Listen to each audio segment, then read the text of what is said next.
E agora, falando aí de política e justiça, o ministro Alexandre de Moraes retirou o sigilo do inquérito dos atos antidemocráticos. Inquérito que investiga manifestações realizadas no ano passado que defenderam causas inconstitucionais, como o fechamento do Congresso, do STF. No fim de semana passada, a PGR pediu o arquivamento da investigação. E aí o ministro Alexandre de Moraes, do STF, retirou hoje o sigilo desses inquéritos, que corriam até então em segredo de justiça. Ele manteve o sigilo dos anexos. O inquérito investiga a organização e o financiamento de manifestações que foram às ruas para defender causas antidemocráticas e inconstitucionais, como o fechamento do Congresso, do STF, a adoção de um novo AI-5, que foi aquele ato que reprimiu aí qualquer liberdade política durante a ditadura militar. Blogueiros e parlamentares bolsonaristas são investigados neste inquérito. A investigação foi aberta em 2020 a pedido da Procuradoria-Geral da República e o ministro Alexandre de Moraes é o relator. A PGR, na sexta-feira passada, tinha pedido ao STF o arquivamento do inquérito. E aí a manifestação da PGR ocorreu 5 meses depois de ter recebido da Polícia Federal um relatório parcial apontando a necessidade de se aprofundarem as investigações. A PGR não fez as diligências sugeridas pela Polícia Federal. Não é? Então, nós temos aí apenas um relatório parcial entregue à PGR em janeiro, que ficou 5 meses sem resposta, e a Polícia Federal afirma que não há justa causa para aprofundamento das investigações, mesmo diante de algumas falhas aí na apuração. E nós vamos falar do cenário político, que envolve também justiça, com o Diogo Schelp, que é comentarista aqui da Jovem Pan. Diogo, boa tarde. Boa tarde, Denise. Boa tarde a todos. Bom, nós temos essa decisão de Alexandre de Moraes e aí nós temos muitas informações já veiculadas em relação a essa quebra de sigilo, a atuação aí, ligações, postagens que foram realizadas em vários locais, não é? E se começa a fazer um mapeamento, porque agora as investigações são feitas em paralelo, né? Exatamente, é um tema polêmico, né, Denise, porque foi um inquérito aberto de ofício, né, pelo STF, muito questionado pelo grupo de apoio ao presidente Jair Bolsonaro, mas quando começam a surgir os detalhes, a coisa começa a ficar mais feia, e aí é o que a gente está vendo agora com esses detalhes aí que estão sendo divulgados. Nós temos informações, inclusive, que a Polícia Federal sugeriu a abertura de uma investigação para apurar se apoiadores do presidente tentaram obstruir trabalhos da CPMI e das fake news, que ela está com o trabalho até meio suspenso por causa da pandemia. Conversando com o relator, ele disse que houve esse problema por causa da dificuldade de discussões serem mais aprofundadas pelo distanciamento mesmo que foi colocado, mas o documento foi enviado ao Supremo Tribunal Federal em dezembro, no curso do inquérito dos atos antidemocráticos. Então, nós vemos várias frentes, né, de discussão. Exato. Isso tudo é muito importante por causa de 2022, né? As eleições que se aproximam, né? Falta mais de um ano, mas não se fala em outra coisa. E o tema das fake news e também essas ameaças à democracia, quer dizer, manifestações, como a gente tem visto, às vezes abertamente, de referências ao AI-5, de ataques ao STF, tudo isso é visto com preocupação, e conforme vai se aproximando do cenário eleitoral em 2022, o acirramento desse discurso antidemocrático realmente acaba sendo uma ameaça ao próprio processo eleitoral. Então, conforme esses detalhes, essas informações vão surgindo, é importante esclarecê-los antes de chegarmos ao início, à campanha eleitoral mesmo de 2022. Inclusive para se evitar que ocorram as mesmas coisas, né? Essa guerra de fake news que pode haver entre os vários candidatos, a gente não está falando apenas do lado do presidente, tem fake news dos outros lados também, coisas ofensivas que nem sempre são filtradas aí pelas redes sociais, e tem os grupos de WhatsApp, né? Que tem muito mais eficiência na transmissão dessas fake news. Exatamente. Em 2018 foram feitos alguns levantamentos sobre fake news, e descobriu-se, né, revelou-se que fake news, né, vem de todas as partes, de todos os lados. Mas o grupo que mais se privilegiava ou se utilizava dessas fake news era o grupo de apoio ao presidente. Mas houve fake news do outro lado também. A gente pode lembrar aqui, por exemplo, aquelas histórias conspirativas que havia em relação à suposição de que o presidente, né, o então candidato, não havia sido vítima de um atentado, né, contra a vida dele, né? Então havia essa ideia, e era uma fake news, obviamente, de que o Jair Bolsonaro não havia sido esfaqueado. Esse é um exemplo de fake news que ocorreu do lado contrário. E tem toda uma discussão também em relação à utilização da Lei de Segurança Nacional, porque ela tem sido utilizada aí em vários casos e em várias situações diferentes, não é, tentando justificar atos aí contra declarações e uma série de coisas, e também se pensa na revisão, né, da Lei de Segurança para que se possa definir parâmetros de atuação, inclusive de parlamentares.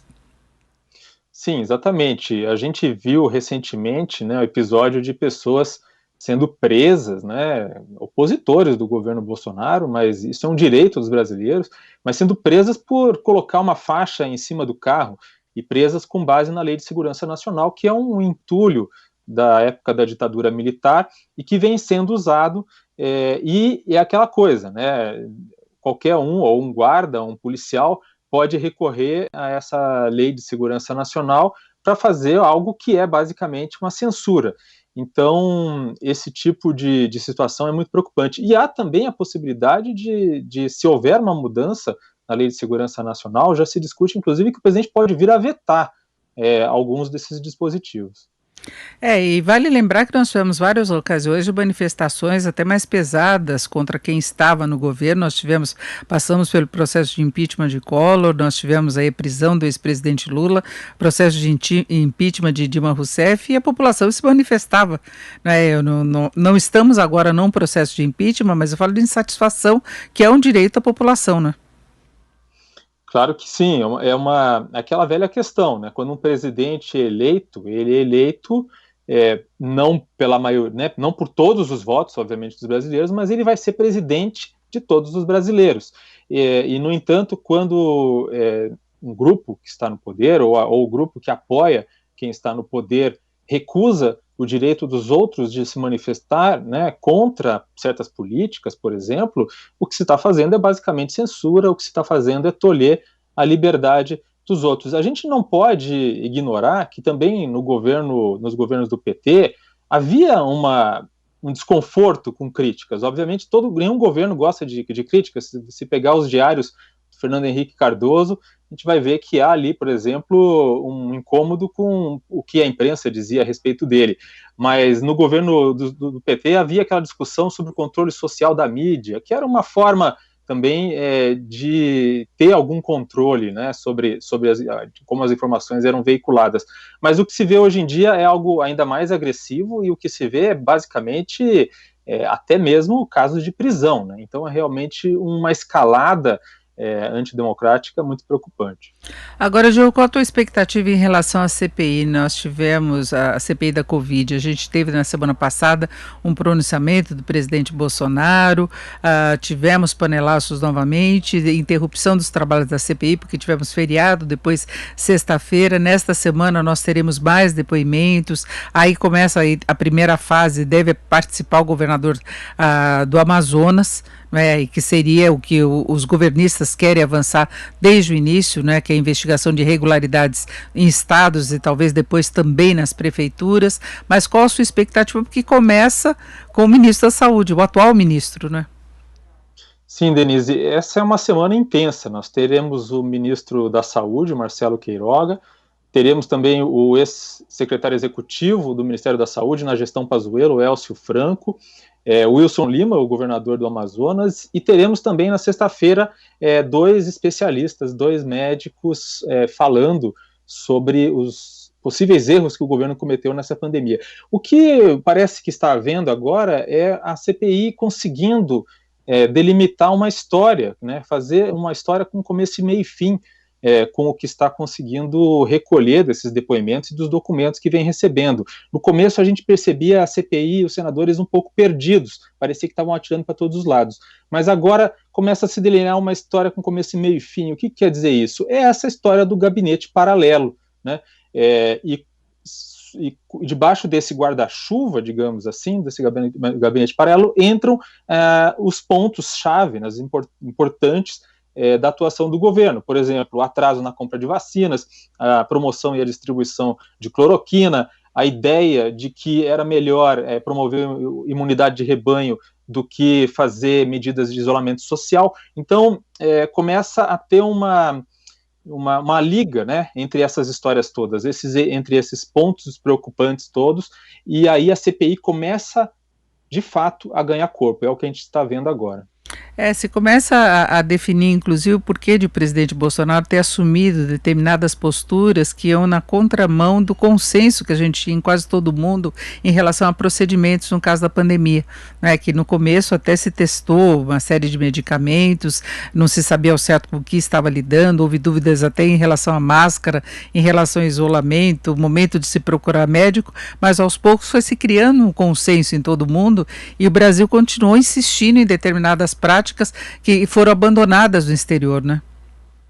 Exato, começa a ficar claro por que isso aconteceu. Então, a gente pode dar o exemplo do médico Paolo Zanotto, que aparece num vídeo que foi, que veio à tona novamente na semana passada. Era um vídeo que havia sido divulgado no ano passado pelo próprio presidente, e nesse vídeo, o Paolo Zanotto, ele recomenda a criação de um shadow cabinet, que é uma expressão em inglês que remete ao gabinete paralelo, a um gabinete paralelo sem poder executivo, que é o que a oposição no parlamento britânico cria para fazer sombra, e daí a palavra shadow, fazer sombra ao gabinete ministerial que de fato está no poder, né? Ou seja, esse gabinete paralelo, ele serve para fiscalizar e apontar o que há de errado na atuação do governo. Esse é o uso lá na Inglaterra da expressão original. Mas ao pé da letra, parece que o Zanotto estava propondo um gabinete paralelo para fazer oposição ao Ministério da Saúde, né? Ou seja, o ministro diz o que é para fazer Y e o gabinete paralelo vem e diz que é para fazer X, né? Então a CPI está revelando que é isso de fato que aconteceu. O Zanotto, por exemplo, ele falou para ter cuidado com vacinas nesse vídeo.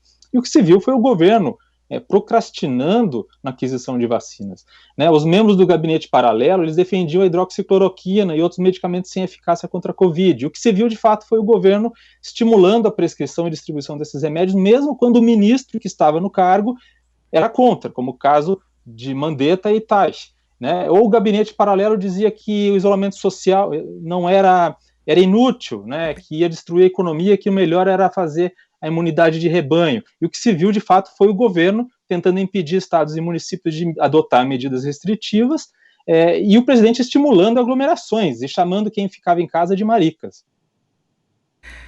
É isso, né, Diogo? Vamos acompanhar essa nova rodada de depoimentos. A CPI quer inclusive acelerar, ter número maior de dias, né, para poder correr, porque o prazo inicial é 90 dias, vai ser muito difícil eles ouvirem todos os que eles estão querendo ouvir, inclusive porque eles estão abrindo um pouco o leque, né? Estão abrindo pouco. Existe ainda a questão dos governadores, né, que foi feito pedido de convocação de 9 deles, além do Wilson Lima, essa semana outros 8. Há um questionamento no STF quanto a isso. O Omar Aziz, presidente da CPI, disse ao STF que a não convocação, né, se a CPI for impedida de convocá-los, será uma interferência nos poderes. Mas tem mais essa, né? Quando começar a ter depoimentos de quase 10 governadores, o foco também se dilui um pouco, mas até agora a CPI tem conseguido criar esse cenário, digamos assim, para compreender a atuação do governo federal. Então, é possível que sejam realmente capazes de fazer as duas investigações, dos dois escopos dessa CPI. Perfeito, ouvimos o Diogo Schelp, que é comentarista aqui da Jovem Pan. Diogo, muito obrigada mais uma vez, uma boa tarde. Boa tarde a todos.